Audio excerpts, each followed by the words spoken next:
How to create Google Ads account without credit card. Now, in order for you to create your own Google Ads account, it's actually pretty simple. You can just go ahead and type here Google Ads, just like so, and then go ahead and open the first one here.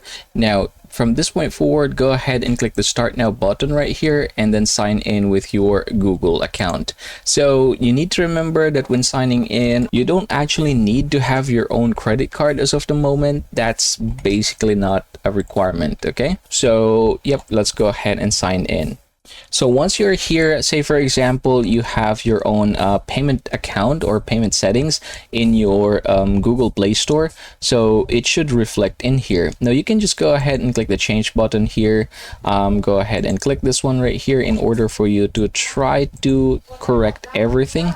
So say for example, here street address, I'm just going to go ahead and try to fill in these with, just some random information.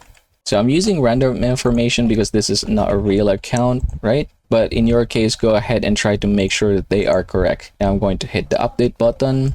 All right, there you go. As you can see now, we are using this one. After that, go ahead and basically click here, change payment method, and then you have different option. So from this point forward, go ahead and decide what to add. You have there your credit or debit card, PayPal, and GCash. GCash is for Philippines only, and that's what I'm using here. So again, you don't need to have a credit card. GCash or other options are going to be okay. And then hit submit. So yeah, after submitting this one, you are done, everybody. And that is how you're going to create Google Ads account without credit card.